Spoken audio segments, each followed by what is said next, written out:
الحمد لله رب العالمين والصلاة والسلام على أشرف الأنبياء والمرسلين أما بعد فأعوذ بالله من الشيطان الرجيم من همزه ونفخه ونفسه بسم الله الرحمن الرحيم رب اشرح لي صدري ويسر لي أمري واحلل عقدة من لساني يفقه قولي اللهم انفعنا بما علمتنا وعلمنا ما ينفعنا وزدنا علما فبشر عبادي الذين يستمعون القول فيتبعون أحسنه أولئك الذين هداهم الله وأولئك هم أولو الألباب أعوذ بالله من الشيطان الرجيم بسم الله الرحمن الرحيم أفمن يخلق كمن لا يخلق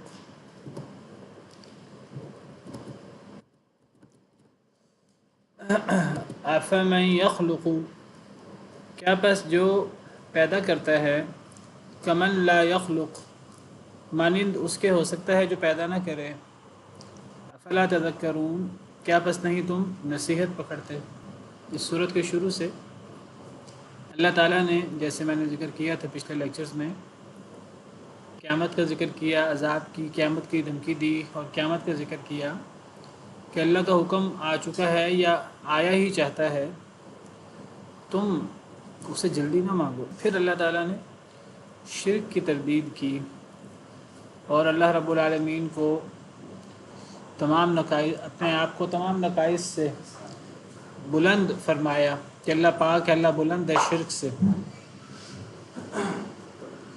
شروع کی 2-3 آیات میں بار بار شرک کی تردید کی توحید کا اثبات فرمایا اور پھر اللہ تعالیٰ اپنی بڑی بڑی قدرتیں بڑی بڑی نشانیاں بیان فرما رہے ہیں اس کے بعد جس میں اللہ نے مختلف مخلوقات کا ذکر فرمایا کہ کیسے اللہ نے بڑی بڑی مخلوقات کو پیدا فرمایا انسان کی تخلیق کا ذکر فرمایا زمین و آسمان کی تخلیق کا ذکر فرمایا جانوروں کی تخلیق کا ذکر فرمایا دیگر بڑے بڑے آسمان زمین اجرام فلکی ان کی تخلیق اور ان میں جو اللہ کی کارگزاری ہے اور اللہ نے جس طرح ان کو ہمارے لیے مسخر کیا ہے اور جس طرح ہم ان تمام جانوروں سے اللہ کی مخلوقات سے جانوروں سے آسمان و زمین اجرام فلکی سے سمندر سے ستاروں سے ہم جو فوائد حاصل کرتے ہیں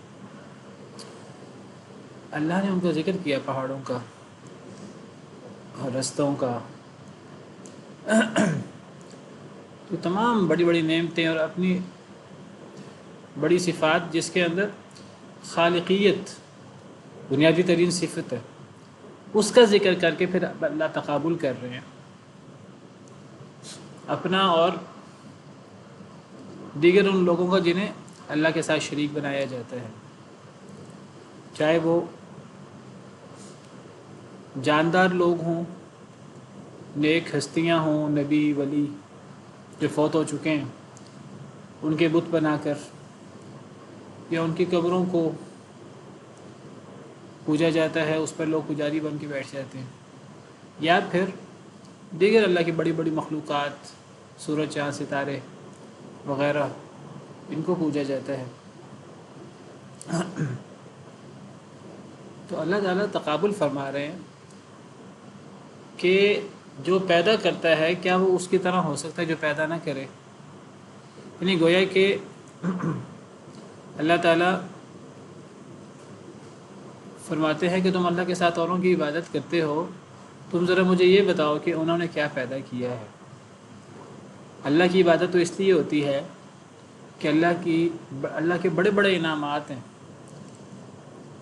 اللہ کی بڑی بڑی کارگزاریاں ہیں جن میں اہم ترین چیز خالقیت ہے اور اللہ نے بڑی بڑی مخلوقات کو پیدا فرمایا ہے جس کی طرف اللہ تعالیٰ نے سورت کے شروع میں بھی اور قرآن کریم میں دیگر جگہ پر بھی بار بار اللہ نے ان کی نشاندہی کی ہے تو یہ بتاؤ کہ جن کو تم اللہ کے برابر ٹھہراتے ہو اور جن کی تم عبادت کرتے ہو اللہ کے علاوہ انہوں نے کیا پیدا کیا سب سے پہلے اس کا تقابل کرو تو اس کا جواب واضح ہے انہوں نے کچھ بھی پیدا نہیں کیا اور اس بات کا اعتراف تو مشرکین کو بھی ہے بلکہ مشرکین تو منہ سے کہتے ہیں کہ خالق تو اللہ ہی ہے اللہ کے علاوہ خالق کوئی نہیں ہے یعنی توحید ربوبیت میں تو وہ اللہ کی توحید کے قائل ہیں زمین و آسمان کی تخلیق میں بھی، انسانوں کی تخلیق میں بھی، آسمان سے بارش برسانے میں بھی، دیگر جو اللہ کی بڑی بڑی نعمتیں، وہ کہتے ہیں کہ وہ اللہ وحدہ لا شریک ہی کر سکتے ہیں تخلیق سمیت۔ تو پھر اللہ کا یہی سوال ہے کہ جب یہ سارے کام اللہ کرتے ہیں، پھر تم عبادت اللہ کے علاوہ اوروں کی کیوں کرتے ہو؟ تم اللہ کے علاوہ اوروں کی عبادت عقلاً تب کر سکتے ہو جب تخلیق سے بات شروع اگر کی جائے تو انہوں نے کس چیز کو پیدا کیا؟ تو کیا پیدا کرے؟ آسمان، زمین، دیگر مخلوقات بڑی بڑی جن کے پیچھے ذکر ہوا، اللہ تو ان سب کا خالق ہے۔ کیا جو پیدا کرتا ہے وہ ان کی طرح ہو سکتا ہے جو پیدا نہ کرے؟ کوئی تقابل ہے ہی نہیں۔ یعنی دیگر اللہ کے علاوہ جو دیگر جن کو پوجا جاتا ہے وہ کوئی چیز بھی پیدا نہیں کر سکتے۔ زمین و آسمان چھوڑیں، انسان، جانور اور اس قسم کی مخلوقات چھوڑیں، وہ چھوٹی سے چھوٹی مخلوق پیدا نہیں کر سکتے، مچھر پیدا نہیں کر سکتے، مکھی پیدا نہیں کر سکتے۔ قرآن کریم میں اللہ تعالیٰ نے اکثر یہ تخلیق کو ایک بہت بڑی دلیل کے طور پہ ذکر کیا۔ اللہ فرماتے ہیں اگر تم غیر اللہ کی پوجا کرتے ہو، غیر اللہ کی عبادت کرتے ہو، اللہ کے ساتھ انہیں بھی معبود ٹھہراتے ہو، تو پھر اللہ تعالیٰ عقل کے ساتھ عقلی طور پہ دلیل پیش کرتے ہیں۔ اللہ فرماتے ہیں بتاؤ انہوں نے کیا پیدا کیا؟ هل من خالق غیر اللہ یرزقکم من السماء والارض۔ سورہ فاطر میں اللہ فرماتے ہیں کیا کوئی خالق ہے اللہ کے علاوہ جو تمہیں رزق دے آسمان سے اور زمین سے؟ خالق بھی اللہ، رازق بھی اللہ، پھر عبادت اللہ کے علاوہ اوروں کی کیوں؟ ایک آیت میں تو اللہ تعالیٰ فرماتے ہیں میں زبردست دلیل بیان کر رہا ہوں توحید کی، سورہ حج میں، اور وہ زبردست ترین دلیل وہ تخلیق کی دلیل ہی ہے، اور اللہ تعالیٰ اس کو کس اہتمام کے ساتھ اس دلیل کو بیان فرماتے ہیں۔ میں آپ کے سامنے وہ آیت کھول دیتا ہوں۔ اللہ تعالیٰ فرماتے ہیں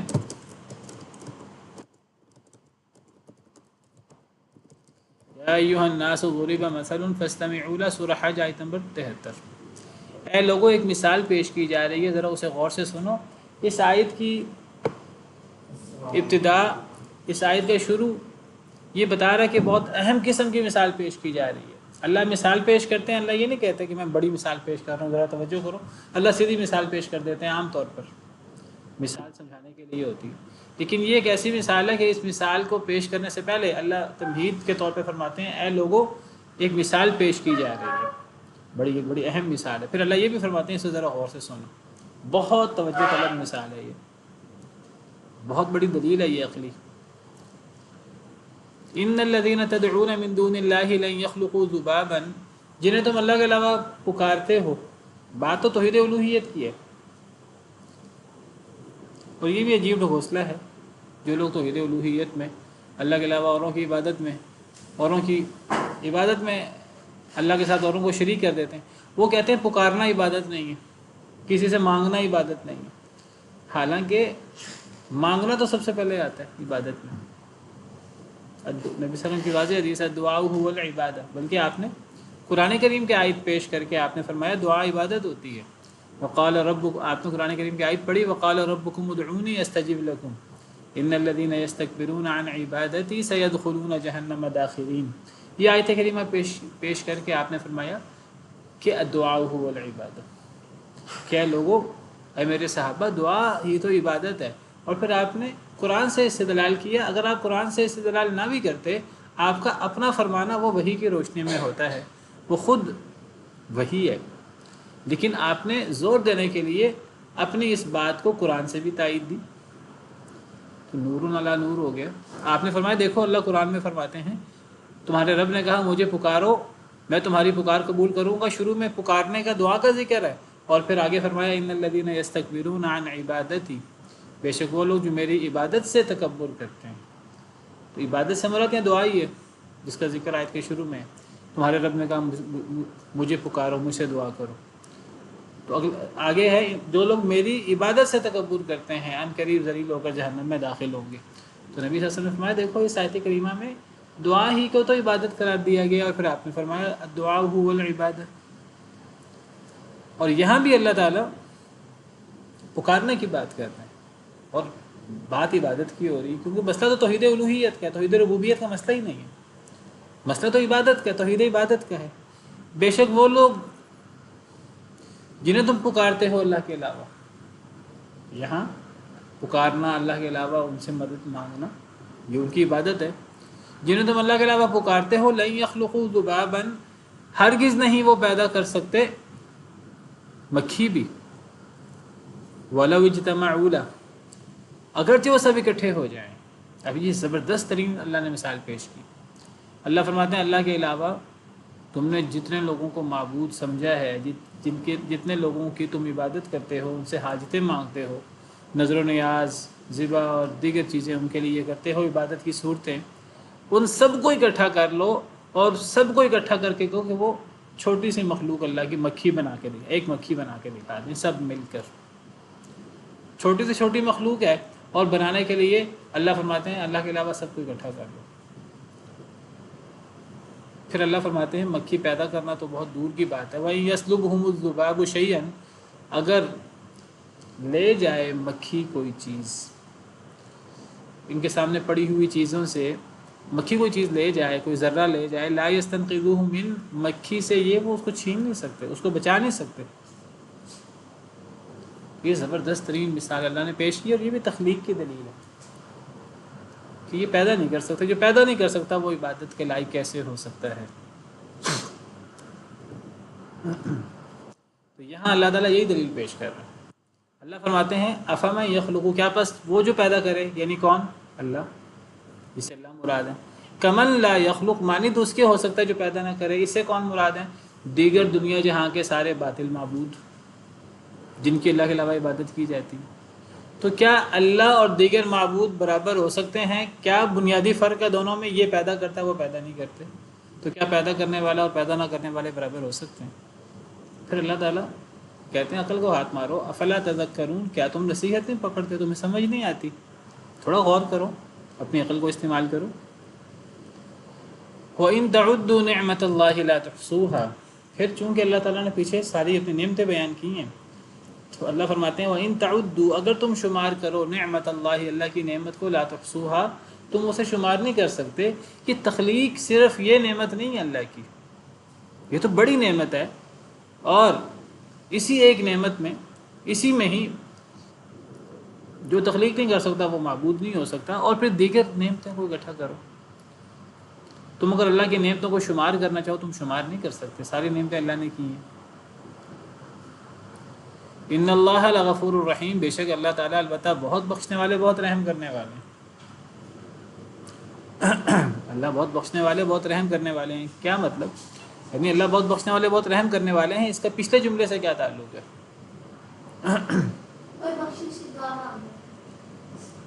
اس کا پچھلے جملے سے کیا تعلق ہے؟ اس کا پچھلے جملے سے تعلق یہ ہے کہ اللہ نے تم پر اتنی نعمتیں کی ہیں، تم ان نعمتوں کو شمار نہیں کر سکتے۔ جب تم ان نعمتوں کو شمار نہیں کر سکتے تو تمہیں احساس ہی نہیں ہوتا تم اللہ کی کتنی نعمتیں استعمال کر رہے ہو۔ جب تمہیں احساس ہی نہیں ہو رہا کہ تم اللہ کی نعمتیں کتنی استعمال کر رہے ہو، تو تم اللہ کی ان نعمتوں کا شکریہ بھی ادا نہیں کر سکتے۔ اور اللہ کی نعمتوں کا شکریہ ادا نہ کرنا یہ ایک بہت بڑا نقص ہے، ایک بہت بڑا یہ کمی ہے، کوتاہی ہے، کیونکہ اللہ کو ہماری نعمتیں، میں نے کئی دفعہ ذکر کیا، اللہ کو ہماری نعمتیں استعمال کرنے سے کچھ نہیں ہوتا، کوئی ناراضگی نہیں ہوتی۔ اللہ چاہتے ہیں اللہ کے بندے اللہ کی نعمتیں استعمال کریں، لیکن اللہ چاہتے ہیں میرے بندے میری نعمتیں استعمال کریں، میری نعمتوں کو یاد رکھیں اور پھر میرا شکریہ ادا کریں۔ جو شکریہ ادا کرتا ہے تو اللہ فرماتے ہیں میں مزید نعمتیں بھی دوں گا۔ وَإِذْ تَأَذَّنَ رَبُّكُمْ لَئِن شَكَرْتُمْ لَأَزِيدَنَّكُمْ، لیکن جو شکر ادا نہیں کرتا، پھر اللہ فرماتے ہیں کہ پھر میرا عذاب بڑا سخت ہے۔ وَلَئِن كَفَرْتُمْ إِنَّ عَذَابِي لَشَدِيدٌ، اگر تم نہ شکری کرو گے تو پھر میرا عذاب بڑا سخت ہے۔ تو پچھلے جملے میں اللہ فرما رہے ہیں کہ اللہ کی نعمتیں اتنی زیادہ ہیں، باقی مخلوقات کون سی نعمت کرتے ہیں تم پر؟ اللہ کی نعمتیں اتنی زیادہ ہیں تم شمار نہیں کر سکتے۔ اب تم سے اس نعمت کے جواب میں شکر کرنے میں جو کوتاہی اور تقصیر ہو رہی ہے، ہر ایک سے ہو رہی ہے۔ کافر تو شکر ادا کرتا ہی نہیں ہے، مسلمان شکر ادا کرتے ہیں، مسلمانوں سے بھی کمی کوتاہی ہو جاتی ہے، وہ اتنا شکر ادا نہیں کر پاتے جتنا شکر ادا کرنا چاہیے. تو اللہ فرماتے ہیں اللہ بہت بخشنے والے، بہت رحم کرنے والے ہیں. اللہ کی بخشش بڑی وسیع ہے، اللہ کی رحمت بڑی وسیع ہے. اللہ تمہاری طرف سے کمی اور تقصیر کے باوجود تمہیں نعمتوں سے نوازتے جا رہے ہیں. اللہ مزید نعمتیں دیتے جا رہے ہیں. چلو مسلمان تو پھر کچھ شکر ادا کر لیتے ہیں اگرچہ ان میں بھی کمی ہے. کافر جو اللہ کا شکر ادا کرتے ہی نہیں، اللہ انہیں بھی نعمتیں دے رہے ہیں دنیا کی، انہیں ڈھیل دی ہوئی ہے اللہ نے. بے شک اللہ تعالیٰ بہت بخشنے والے، بہت رحم کرنے والے ہیں. اسی طرح پیچھے ذکر ہوا ہے شرک کا. شرک کے باوجود اللہ دنیا کی نعمتیں دیے ہوئے ہیں. شرک جو سب سے زیادہ اللہ کو چیز ناراض کرتی ہے، اس کے باوجود اللہ تعالیٰ نے مہلت دی ہوئی ہے. ورنہ یعنی یہ تو اتنا بڑا گناہ ہے شرک اور دیگر ان کی نافرمانیاں کہ مہلت ملنی نہیں چاہیے، لیکن اس کے باوجود اللہ نے اتنی مہلت دی ہوئی ہے.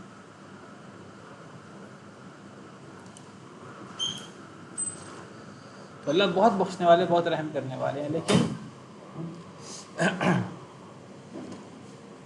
بہرحال اللہ کی بخشش اور رحمت کا فائدہ دنیا اور آخرت میں انہیں ہی ہوتا ہے جو اللہ کے بندے ہوتے ہیں. جو اللہ کے بندے نہیں ہوتے، جو اللہ کے ساتھ کفر کرتے ہیں، انہیں اللہ کی بخشش اور رحمت کا کوئی زیادہ فائدہ نہیں ہوتا. زیادہ سے زیادہ کیا فائدہ ہوگا کہ دنیا میں تھوڑی سی مہلت اور مل جائے گی، دنیا کی تھوڑی سی نعمتیں اور استعمال کر لیں گے. ان نعمتوں کی اللہ کے ہاں پرواہ نہیں ہے. تو اللہ کی مغفرت اور اللہ کی رحمت کے اصل حقدار ایمان والے ہیں، جو دنیا اور آخرت دونوں میں اللہ کی نعمتوں سے محظوظ ہوتے ہیں اور اللہ کی نعمتوں کے مستحق ٹھہرتے ہیں. اللہ کی نعمتوں کے اصل حقدار اللہ کی طرف رجوع کرنے والے ہیں، اللہ سے لو لگانے والے ہیں. کمی کوتاہی ہو جائے تو وہ اللہ کے حضور توبہ کرنے والے ہیں.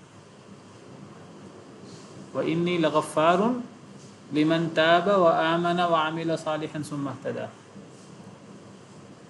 سورۃ طٰہٰ میں اللہ فرماتے ہیں کہ میں غفور تو ہوں، میں رحیم تو ہوں، لیکن کس کے لیے؟ وَإِنِّي لَغَفَّارٌ، اور بے شک میں البتہ بہت ہی بخشنے والا ہوں، لیکن کس کے لیے؟ لمن تاب وآمن وعمل صالحا ثم اهتدى، اس کے لیے جو رجوع کرے، جو ایمان لائے، جو نیک عمل کرے، پھر ہدایت یافتہ بھی ہو.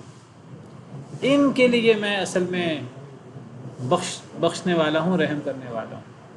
کیونکہ اصل بخشش اور رحمت وہ بخشش اور رحمت ہے جو دنیا کے ساتھ ساتھ آخرت میں تک فائدہ دے. ورنہ یہ جو کفار کے ساتھ اللہ کی بخشش اور رحمت ہے وہ بڑی محدود ہے، وہ دنیا کی حد تک ہے. اللہ کہتے ہیں دنیا کی مجھے پرواہ نہیں ہے، میرے نزدیک دنیا مچھر کے پر کے برابر بھی نہیں ہے، تم تھوڑی سی مہلت اور لے لو. وہ اللہ کی بخشش اور اللہ کی رحمت اس حد تک کافروں کے ساتھ بھی ہے. تھوڑی سی مہلت اور مل جاتی ہے، تھوڑی سی ظاہری نعمتیں، چاہے وہ دنیا جہاں کی نعمتیں ان کے پاس ہوں، ان کی کوئی حیثیت ہی نہیں ہے آخرت کی نعمتوں کے مقابلے میں. اللہ کو پرواہ ہی نہیں ہے اس کی. اللہ کہتے ہیں تم تھوڑی سی نعمتیں اور لے لو. لا یغرنک تقلب الذین کفروا فی البلاد، یہ جو کافر شہروں کے چکر لگا رہے ہیں، تجارت کر رہے ہیں، پیسے کما رہے ہیں، آپ کو اے اللہ کے نبی صلی اللہ علیہ وسلم یہ چیز دھوکے میں نہ ڈال دے. نبی صلی اللہ علیہ وسلم کو خطاب ہے، امت کو بتانا مقصود ہے. مسلمانوں کو ان دنیاوی آسائشوں سے کافروں کی دھوکہ نہیں کھانا چاہیے. متاع قلیل، تھوڑا سا فائدہ ہے. ثم مأواہم جہنم، پھر ان کا ٹھکانہ جہنم ہے. وبئس المہاد، اور بہت ہی برا ٹھکانہ. تو بے شک اللہ تعالیٰ بہت بخشنے والے، بہت رحم کرنے والے ہیں.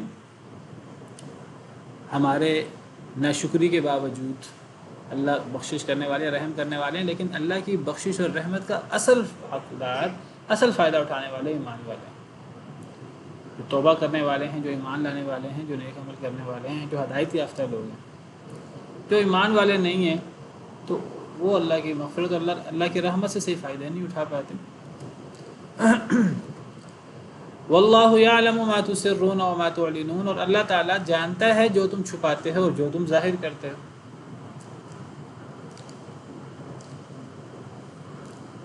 جو اللہ تعالیٰ پیدا کر سکتا ہے ہر قسم کی مخلوق کو اور ہر قسم کی نعمتیں دے سکتا ہے، ہر قسم کی قدرت رکھتا ہے، تو وہ اللہ تعالیٰ ہمیں جانے گا نہیں، وہ ہماری جلوت اور خلوت سے واقف نہیں ہوگا، وہ اللہ تعالیٰ ہماری پوشیدہ اعمال سے بھی، ہمارے ظاہری اعمال سے بھی سب سے واقف ہے۔ واقف ہونے کا کیا مطلب ہے؟ واقف ہونے کا مطلب ہے اس کے مطابق جزا اور سزا ہوگی۔ صرف واقف ہونا، اس کے ساتھ اس کے نتائج ہیں، اس کے اثرات ہیں، یعنی اس کے مطابق پھر اگر تم نے اچھے اعمال کیے ہیں پوشیدہ اور علانیہ تو تمہیں اس کا دنیا آخرت میں اچھا بدلہ ملے گا، اگر تم نے برے اعمال کیے ہیں پوشیدہ یا علانیہ تو تمہیں اس کا برا بدلہ ملے گا، والعیاذ باللہ۔ والذین یدعون من دون اللہ لا یخلقون شیئا وهم یخلقون۔ پھر وہ شرک کا موضوع شروع ہو گیا۔ اصل میں وہی جاری ہے، توحید اور شرک کا۔ وہ لوگ جو پکارتے ہیں اللہ کے علاوہ، پھر یہاں پکارنے کی بات ہو رہی ہے۔ اصل میں پکارنا عبادت ہے۔ یہ بہت بڑا دھوکہ ہے شیطان کا، جو شیطان نے مشرکین کو دیا ہوا ہے۔ شیطان ان کو یہ بات غلاتا ہے کہ کسی سے مدد مانگ لینا، غیر اللہ سے مدد مانگ لینا، وہ مدد جو اللہ سے مانگی جاتی ہے، ما فوق الاسباب، شیطان ان کو وسوسہ ڈالتا ہے یہ تو عبادت ہے ہی نہیں۔ آپ مدد مانگ سکتے ہیں کسی سے بھی، عبادت تو ہوتا ہے کہ آپ کسی کے سامنے ماتھا ٹیکیں، آپ کسی کے لیے نماز پڑھیں، کسی کے لیے رکوع کریں، کسی کے لیے نماز کے قیام کی طرح قیام کریں، تو یہ عبادت ہوتی ہے۔ کسی سے مانگنا تو عبادت نہیں ہے۔ اللہ تعالیٰ جگہ جگہ عبادت کے لیے عبادت اور شرک کے ساتھ اللہ تعالیٰ پکارنے کا ذکر کرتے ہیں۔ جگہ جگہ آپ قرآن کا مطالعہ کریں۔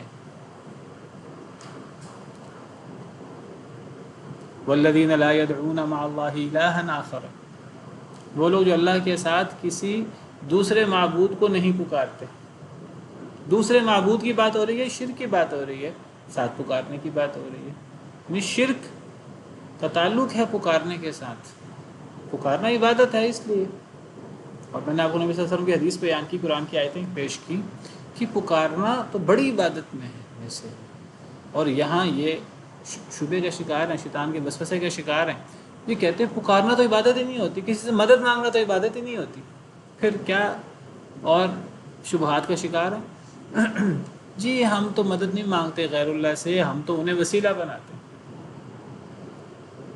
یعنی ہم مانگتے اللہ سے ہی ہیں لیکن ہم ان کے واسطے سے مانگتے ہیں۔ بھئی کسی کو وسیلہ بنا کر اللہ سے مانگنا، اللہ نے تو اس سے بھی منع کی ہے۔ کوئی زندہ بزرگ ہو، ان کے پاس جا کر تو ان سے کہا جا سکتا ہے میرے لیے دعا کرو، اس کے تو دلائل موجود ہیں قرآن و حدیث میں۔ حضرت یعقوب کے بیٹوں نے حضرت یعقوب سے کہا کہ آپ ہمارے لیے دعا کیجیے گا، جب انہوں نے حضرت یوسف علیہ السلام سے معافی مانگی، اللہ سے بھی معافی مانگی، تو حضرت یعقوب سے بھی معافی مانگی کہ ہم نے آپ کے حق میں بڑی زیادتی کی ہے، ہم نے بڑی نافرمانیاں کی ہیں، تو یا ابانا استغفر لنا ذنوبنا، اے ابا جان ہمارے لیے آپ استغفار کیجیے گا۔ تو کسی بزرگ سے جو زندہ ہو اس سے تو دعا کرائی جا سکتی ہے، لیکن کوئی فوت ہو جائے تو اس کو تو وسیلہ بھی نہیں بنایا جا سکتا۔ اس کی کوئی مثال شریعت میں موجود نہیں ہے، کتاب و سنت میں، نہ نبی صلی اللہ علیہ وسلم نے یہ سکھایا ہے، نہ صحابہ کرام نے یہ کیا ہے، بلکہ اللہ نے تو حکم دیا ہے کہ اللہ کو پکارو۔ اللہ نے تو یہ نہیں کہا کہ اللہ کو کسی فوت شدہ بزرگ کے واسطے سے پکارو۔ قرآن کریم میں اتنی دعائیں ہیں نبیوں کی، اللہ نے جو سکھائی ہیں، بہت ساری دعائیں قرآن کریم میں موجود ہیں۔ تو کہیں بھی وہاں دعا میں اللہ کو اللہ کی صفات کا واسطہ ملتا ہے، اپنے نیک اعمال کا واسطہ ملتا ہے، کہ زیادہ سے زیادہ کسی بزرگ سے دعا کرائی جا سکتی ہے جو زندہ ہو، نبی ہو یا ولی ہو، جو زندہ ہو اس سے دعا کرائی جا سکتی ہے۔ فوت شدہ سے تو اس کا تو واسطہ ڈالنے کی بات ہی نہیں ہے۔ لیکن پھر عجیب بات ہے، کہتے ہیں ہم تو اصل میں ہم ان سے کہتے ہیں کہ یہ ہم ان کے واسطے سے اللہ کو پکارتے ہیں، اللہ ڈائریکٹ ہماری تو سنتے نہیں، ان کے واسطے سے اللہ سن لیتے ہیں، کہتے ہیں ہم پکارتے اللہ کو ہی ہیں۔ پہلی بات ہے یہ پکارنے کا یہ طریقہ کتاب و سنت میں کہیں موجود نہیں ہے۔ کسی کے واسطے سے کوئی فوت ہو جائے، پہلے تو فوت شدہ کو زندہ سمجھتے ہیں، یہ کتاب و سنت کے خلاف ہے۔ یہ سمجھتے ہیں ہم جو کہہ رہے ہیں وہ قبر میں موجود نبی ولی سن رہے ہیں، حالانکہ اللہ تعالیٰ قرآن میں صراحت سے فرماتا ہے اِنَّکَ لَا تُسْمِعُ الْمَوْتَى، کہ مردہ لوگوں کو اے نبی آپ بھی نہیں سنا سکتے۔ ان اللہ یسمع من یشاء، اللہ جسے چاہے سنائے۔ مردہ کو تو آپ بھی نہیں سنا سکتے۔ دوسری آیت میں اللہ فرماتے ہیں وما انت بمسمع من فی القبور، جو قبر میں ہے اسے تو اے نبی آپ بھی نہیں سنا سکتے۔ کوئی بندہ کہے گا جی قبر والے مردہ ہی نہیں ہوتے، پہلے تو اللہ فرماتے ہیں مردہ کو آپ نہیں سنا سکتے، پھر اللہ فرماتے ہیں قبر والے کو آپ نہیں سن۔ کئی لوگ مردہ سے مراد کہتے ہیں مردہ سے مراد کافر ہے جو دل سے مردہ ہو، تو اللہ نے فرما دیا قبر والے کو آپ نہیں سنا سکتے۔ وما انت بمسمع من فی القبور، یہ سمجھتے ہیں قبر والے زندہ بھی ہیں اور قبر والے ہماری حاجتیں سنتے ہیں، یعنی آپ جہاں مرضی بیٹھ کر قبر والے کو، وہ کہتے ہیں ہم قبر والے کو، ہم اللہ سے دعا کرتے ہیں اس قبر والے کے واسطے سے، قبر والا ہماری حاجتیں اللہ کے حضور پیش کرتا ہے، پھر اللہ ہماری حاجتیں مرادیں سنتے ہیں۔ کتنی عجیب بات ہے، غیر منطقی، کتاب و سنت کے خلاف ہے صریح۔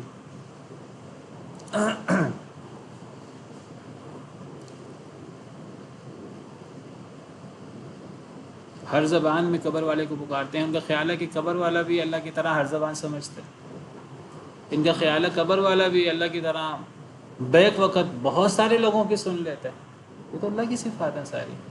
ان کا خیال ہے قبر والا بھی اتنی دور سے سن لیتا ہے، جتنی دور سے مرضی پکار لو، ایک پکار لے ہزاروں لاکھوں پکارنے ایک وقت میں تو قبر والا بھی سن لیتا ہے، یہ تو اللہ کی صفات ہے۔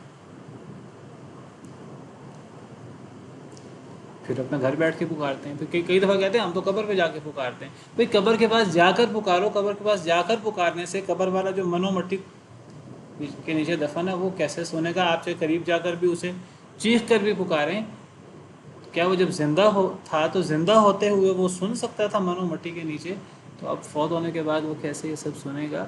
تو بالکل ایسی باتیں ہیں جو عقل و منطق سے، کتاب و سنت سے خلاف ہیں۔ اچھا پھر اور بات کہتے ہیں جی ہم پکارتے اللہ کو ہیں، ہم ان کو واسطہ بناتے ہیں، لیکن ہم دیکھتے ہیں کہ ڈائریکٹ غیر اللہ کو پکار رہے ہیں، ڈائریکٹ غیر اللہ سے مدد مانگ رہے ہیں، یعنی ایک طرح دعویٰ کرتے ہیں نہیں جی ہم پکارتے تو اللہ کو ہیں، ان کو واسطہ بناتے ہیں، لیکن کئی دفعہ تو کہتے ہیں کہ یا رسول اللہ انظر حالنا، اے اللہ کے رسول صلی اللہ علیہ وسلم ہمارے حال پہ نظر کرم کریں۔ پھر نبی صلی اللہ علیہ وسلم سے ڈائریکٹ مدد مانگتے ہیں، یا رسول اللہ مدد، یہ اب اللہ سے کہاں مدد مانگی جا رہی ہے، یہ کہاں واسطہ بنایا جا رہا ہے، یا علی مدد؟ یعنی ایسے شیطان نے ورغلایا ہوا ہے اور ایسے شبہات میں مبتلا کیا ہوا ہے، اللہ معاف کرے۔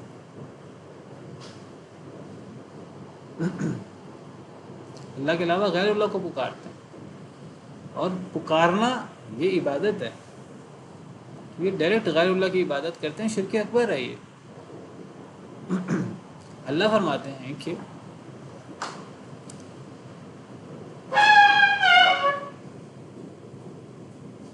تم غیر اللہ کو پکارو گے تو یہ ان کی عبادت ہے، اللہ کے علاوہ کسی کو نہ پکارو، اور اللہ فرماتے ہیں جو اللہ کے علاوہ کسی کو پکارے وَمَن يَدْعُ مَعَ اللَّهِ إِلَٰهًا آخَرَ لَا بُرْهَانَ لَهُ بِهِ فَإِنَّمَا حِسَابُهُ عِندَ رَبِّهِ، جو اللہ کے علاوہ کسی کو پکارے جس کی اس کے پاس کوئی دلیل نہیں ہے تو اس کا حساب اللہ پر ہے۔ إِنَّهُ لَا يُفْلِحُ الْكَافِرُونَ، ایسے کافر کبھی کامیاب نہیں ہو سکتے، اللہ ان کو کافر قرار دیتے ہیں۔ نبی صلی اللہ علیہ وسلم کو اللہ فرماتے ہیں فَلَا تَدْعُوا مَعَ اللَّهِ إِلَٰهًا آخَرَ فَتَكُونَ مِنَ الْمُعَذَّبِينَ، اے نبی صلی اللہ علیہ وسلم آپ نے بھی اللہ کے علاوہ کسی دوسرے معبود کو نہیں پکارنا، اگر آپ نے ایسا کیا تو آپ کو عذاب ہوگا، وَالْعِيَاذُ بِاللَّہ۔ اتنے دلائل ہیں، لیکن اتنے دلائل کو چھوڑ کر وہ شبہات میں مبتلا ہوتے ہیں۔ تو قرآن کریم تو اسی چیز کی تردید کر رہا ہے جگہ جگہ۔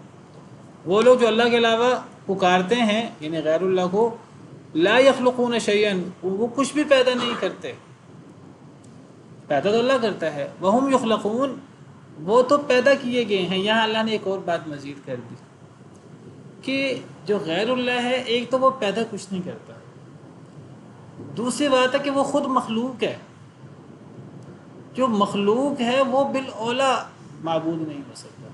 ایک تو اللہ فرماتے ہیں معبود ہونے کے لیے خالق ہونا چاہیے، اللہ کہتے ہیں یہ کسی چیز کے خالق نہیں ہے، مکھی کے بھی خالق نہیں ہے، پھر اللہ فرماتے ہیں یہ خود مخلوق ہے، مخلوق تو اس سے بھی کئی ہاتھ آگے کی بات ہے۔ عجز میں اذان کے بعد بات کرتا ہوں، میں ذکر کر رہا تھا کہ اللہ تقابل کر رہے ہیں کہ اللہ جو اصل معبود ہیں جن کی عبادت ہونی چاہیے اپنا، اور غیر اللہ کا جنہیں اللہ کے علاوہ معبود سمجھا جاتا ہے اور جن کی اللہ کے علاوہ عبادت کی جاتی ہے، اللہ کہتے ہیں کہ بڑا تقابل یہ ہے کہ اللہ تو پیدا کرتا ہے، وہ پیدا نہیں کرتے، کچھ بھی پیدا نہیں کرتے۔ اللہ نے تو زمین و آسمان بڑی بڑی مخلوقات پیدا کی ہیں، یہ تو کچھ بھی پیدا نہیں کرتے، مکھی بھی پیدا نہیں کرتے چاہے سارے مل جائیں۔ اللہ کہتے ہیں اس پر مستضاد، یہ تو مخلوق ہے۔ دیکھیے جو مخلوق ہے وہ معبود کیسے ہو سکتا ہے؟ پیدا نہ کرنا یہ سب سے پہلے دلیل ہے معبود نہ ہونے کی، پھر مخلوق ہونا۔ جو مخلوق ہے اس کا مطلب ہے وہ پہلے مخلوق لازماً پہلے نہیں تھا، پھر اس کو کسی نے پیدا کیا ہے، تو عدم سے وہ وجود میں آیا۔ جو عدم سے وجود میں آیا وہ معبود کیسے ہو سکتا ہے؟ یعنی ایک وقت تھا، یعنی آپ ایک طرف کہہ رہے ہیں وہ معبود بھی ہے، معبود بہت بڑی چیز ہے معبود ہونا، ایک طرف آپ معبود بھی کہہ رہے ہیں اور ایک طرف آپ کہہ رہے ہیں کہ وہ مخلوق ہے، یعنی ایک وقت میں تھا جب وہ نہیں تھا اور اس کو اللہ نے مخلوق کو اللہ نے پیدا کیا، تو پھر اللہ اس کو عدم سے وجود میں لایا، تو جو عدم میں تھا وہ معبود کیسے ہو سکتا ہے جو ایک تھا ہی نہیں کسی وقت؟ نبی کریم صلی اللہ علیہ وسلم کو، سیدنا عیسیٰ علیہ السلام کو، سیدنا علی، پیر عبد القادر جیلانی، دیگر جن کو پوجا جاتا ہے، پوجا جاتا رہا، فرشتوں کو یا سورج چاند ستاروں کو، تو ایک وقت تھا یہ کچھ بھی نہیں تھا ان میں سے، یہ مخلوق ہیں۔ اور جو مخلوق ہے ایک تو عدم سے وجود میں آتا ہے، نمبر دو جب وہ پیدا ہوتا ہے تو وہ یعنی چھوٹا ہوتا ہے، پھر کمزور ہوتا ہے، پھر طاقتور ہوتا رہتا ہے۔ معبود کمزور بھی ہو سکتا ہے۔ پھر جو مخلوق ہے وہ کیسے تخلیق ہوتا ہے؟ تخلیق ہونے میں کئی ایسے مرحلے ہیں جو خالق کو معبود کے شایان شان نہیں ہیں۔ اگر مخلوق انسانوں میں سے ہے تو وہ رحم مادر میں ہوگا، حمل کی صورت میں۔ کیا معبود حمل کی صورت میں ہو سکتا ہے؟ پھر وہ کیسے پیدا ہوتا ہے؟ کیا معبود پیدا ہو سکتا ہے ایسے جو معبود ہو؟ تو وہ اس طرح کر کے ایسے پانی سے جس کو اللہ تعالیٰ میں ماء مہین کہتے ہیں، ایک حقیر پانی سے، ایک معبود کی کیا یہ صفت ہے؟ تو ایسے یعنی ایسی چیزیں ہیں جو سمجھ آنے والی ہیں، لیکن تو یہ صرف کچھ پیدا نہیں کرتے بلکہ یہ تو مخلوق بھی ہیں۔ پھر جو عدم سے وجود میں آیا ہے، تو جو عدم سے وجود جو حادث ہے پھر اس کو زوال بھی ہے، معبود اور زوال بھی۔ ایسی چیزیں جو عقل سے کسی طور پر بھی لگا نہیں کھاتی۔ اچھا ایک سوال ہے، میں نے پیچھے بات کی تھی کہ اللہ کے علاوہ غیر اللہ کو پکارتے ہیں، کہتے ہیں نہیں ہم تو اللہ کو ہی پکارتے ہیں، ہم تو ان کو واسطہ بناتے ہیں۔ تو کسی نے سوال کیا ہے کہ یا کہہ کر پکارنا، یا رسول اللہ، تو دیکھیے یا کہہ کر پکارنا، اگر اس کے پیچھے اصل میں ہر عمل کے پیچھے نیت ہوتی ہے، اگر اس کے پیچھے نیت یہ ہے جس طرح ہم اللہ کو کہتے ہیں یا اللہ، دعاؤں میں اللہ کو پکارتے ہیں، جب ہم ربنا کہتے ہیں یا ربی کہتے ہیں، اصل میں یا ربنا یا ربی ہوتا ہے، یا محذوف ہوتی ہے۔ اللہم ہم کہتے ہیں، اللہم کا مطلب ہے یا اللہ، اے اللہ۔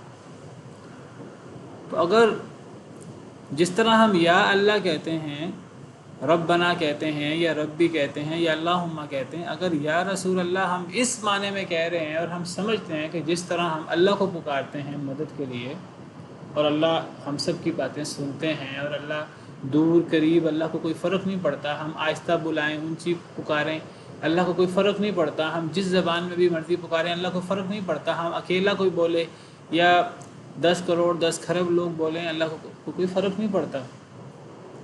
تو اگر اسی انداز سے ہم یا رسول اللہ کہتے ہیں، یا رسول اللہ مدد، تو یہ تو یعنی نبی صلی اللہ علیہ وسلم کو اللہ کے برابر کر دینا، یہ تو سری شرک ہے۔ یا علی مدد یہ سری شرک ہے۔ ہاں اگر ہم اس نیت سے یا رسول اللہ نہیں کہتے، بعض دفعہ ہم یا کہہ کر، یہ عربی کا لفظ ہے یا، کسی کو پکارنے کے لیے، بعض دفعہ ہم کسی ایسے شخص کو جو فوت ہو گیا ہو یا کسی ایسی چیز کو جو زندہ نہ ہو، جو جمادات میں سے ہے، ہم اسے یا کہہ کر مخاطب کر لیتے ہیں۔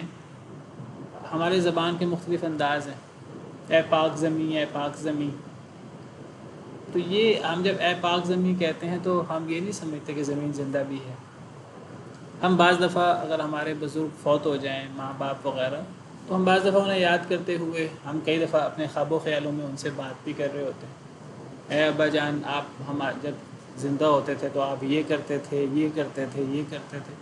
اب جب ہم یہ سوچ، بعض دفعہ ہم ایسی سوچیں الفاظ میں بھی لے آتے ہیں، تو یہ جب ہم اے ابا جان یا بزرگوں کو اے کہہ کر پکارتے ہیں، اب اس اے کہہ کر پکارنے میں ہم ان کو زندہ نہیں سمجھ رہے۔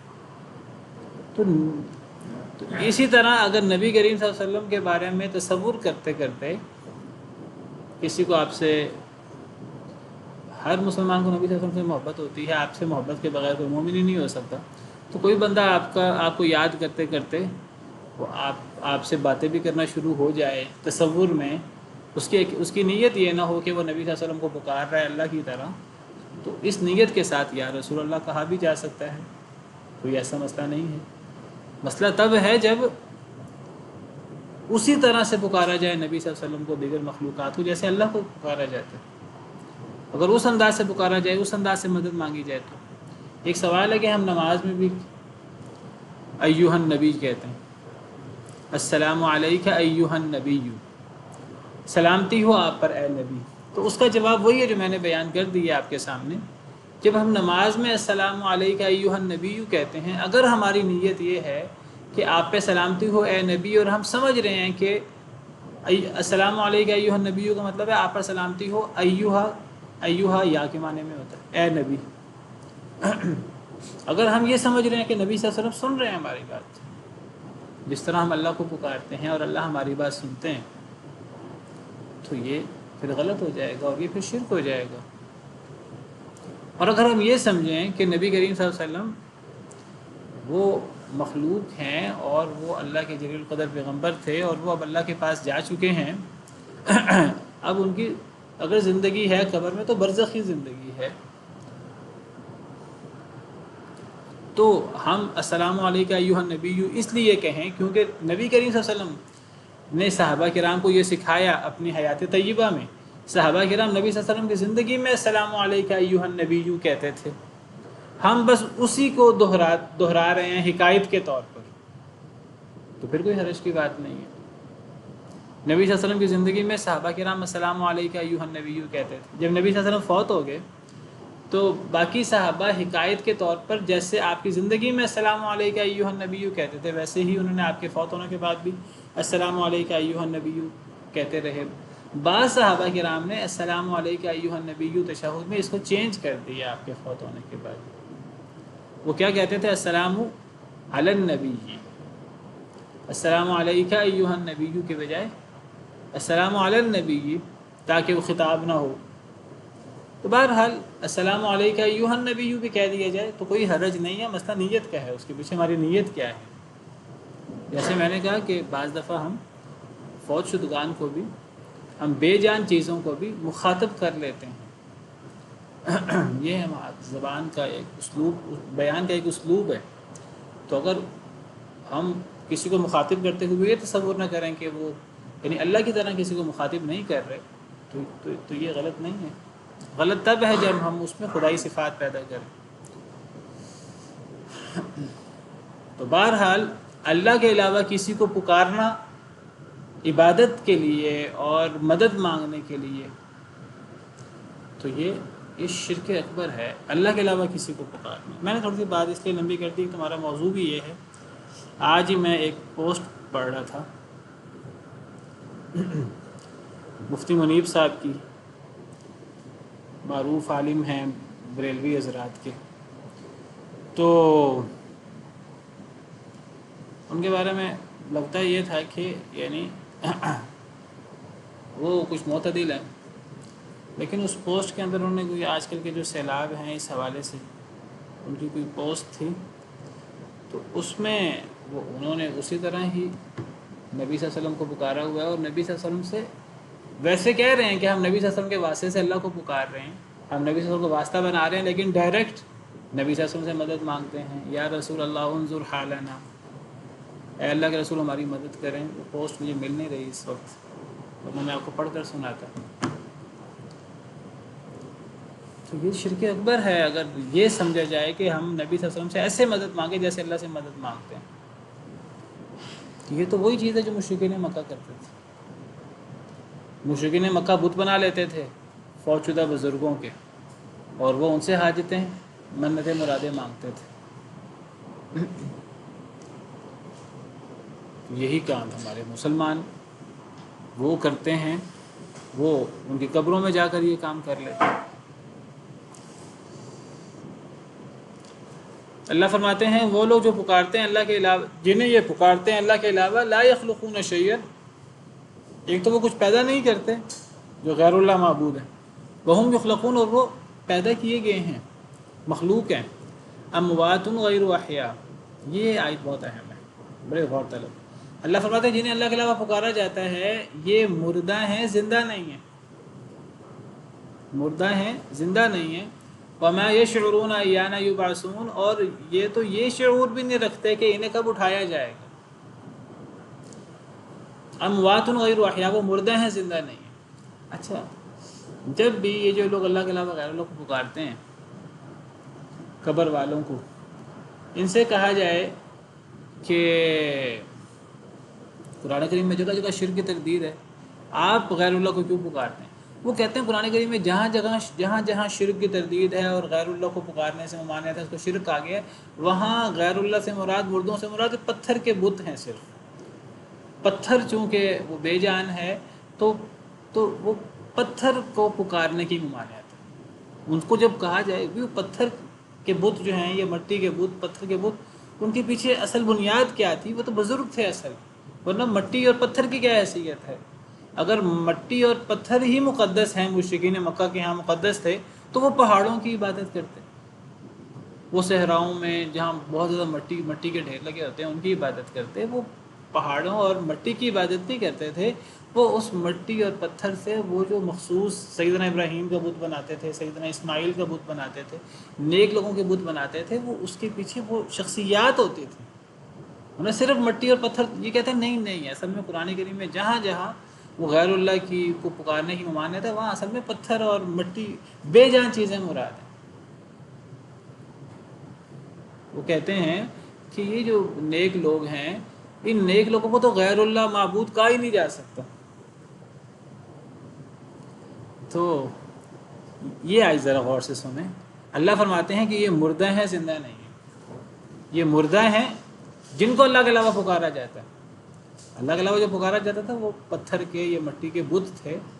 اصل میں بت کیا ہے؟ ان کے پیچھے اصل میں شخصیات تھیں، وہ مردہ ہیں، زندہ نہیں ہیں۔ اگر اس سے مراد صرف پتھر یا مٹی لی جائے، شخصیات مراد نہ لی جائیں، تو وہ ما یشعرون ایان یبعثون کا مطلب کیا بنتا ہے؟ انہیں یہ بھی شعور نہیں ہے کہ کب انہیں اٹھایا جائے گا۔ کیا مٹی اور پتھر کو ان میں کسی وقت بھی شعور ہوتا ہے؟ مٹی اور پتھر میں تو کبھی بھی شعور نہیں تھا۔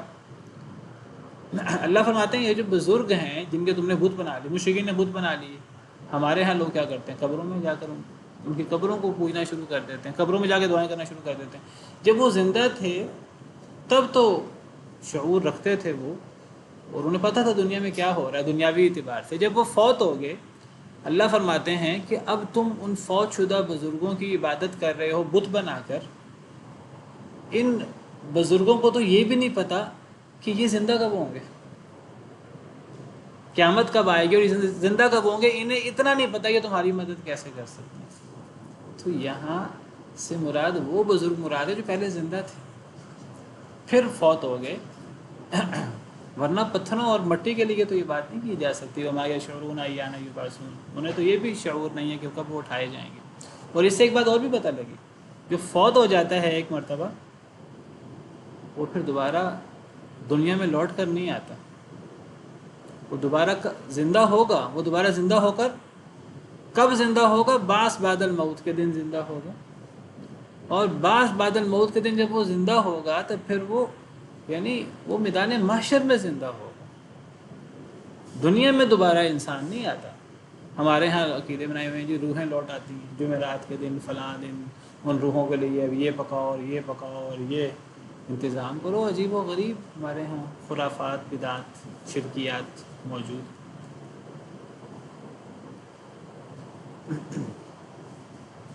اللہ فرماتے ہیں وَحَرَامٌ عَلَىٰ قَرْيَةٍ أَهْلَكْنَاهَا أَنَّهُمْ لَا يَرْجِعُونَ. جس کو ہم ہلاک کر دیں جس بستی کو، وہ اب اس پہ حرام ہے، اب وہ بستی لوٹ نہیں سکتی دنیا میں. پھر ہمارے ہاں عجیب بات ہے، وہ کہتے ہیں نبی صلی اللہ علیہ وسلم دیگر بزرگ جو فوت ہو گئے ہیں وہ قبروں میں زندہ ہیں اور دنیاوی زندگی کی طرح زندہ ہیں. یہ جو فوت ہو جاتا ہے دنیاوی زندگی اس کی ختم ہو جاتی ہے، اب وہ قبر میں ہے، قبر میں آپ کے زندہ ہیں، نبی زندہ ہیں، شہید زندہ ہیں. قرآن و سنت کی بعض نصوص سے پتہ لگتا ہے وہ برزخی زندگی مراد ہے، وہ دنیاوی زندگی مراد نہیں ہے. وہ فوت ہونے کے بعد دوبارہ دنیا میں آ کر زندہ نہیں ہو گئے، یا قبر میں ہی ان کی زندگی دنیاوی نہیں ہے، وہ برزخی زندگی ہے. قیامت کے دن وہ باقاعدہ جو ہیں وہ دوبارہ اللہ تعالیٰ انہیں زندہ کریں گے، وہ اخروی زندگی ہوگی. تو انہیں شعور بھی نہیں ہے کہ وہ کب اٹھائے جائیں گے. سبحان ربک رب العزت عما یصفون وسلام علی المرسلین والحمد للہ رب العالمین. ایک سوال ہے یا نبی سلام علیہ کہنا جائز ہے؟ اس کا وہی جواب ہے، اگر آپ کی نیت یہ ہے یا نبی سلام علیہ کہنے سے جیسے اللہ کو پکارا جاتا ہے اس انداز سے تو شرک ہوگا. اگر آپ ہاں جی اگر ہم خیالوں میں نبی صلی اللہ علیہ وسلم سے مخاطب ہیں تو کوئی حرج نہیں ہے، بالکل پکارا جا سکتا ہے. جس طرح قبر میں جا کے السلام علیکم ایھا النبی یا السلام علی الدیار کہہ دیا جاتا ہے، کوئی حرج کی بات نہیں ہے اگر ہم ان کو اللہ کی طرح ان میں اللہ کی صفات نہ سمجھی جائے، اللہ کی طرح ان سے مدد نہ مانگی جائے. سبحان ربک رب العزت عما یصفون وسلام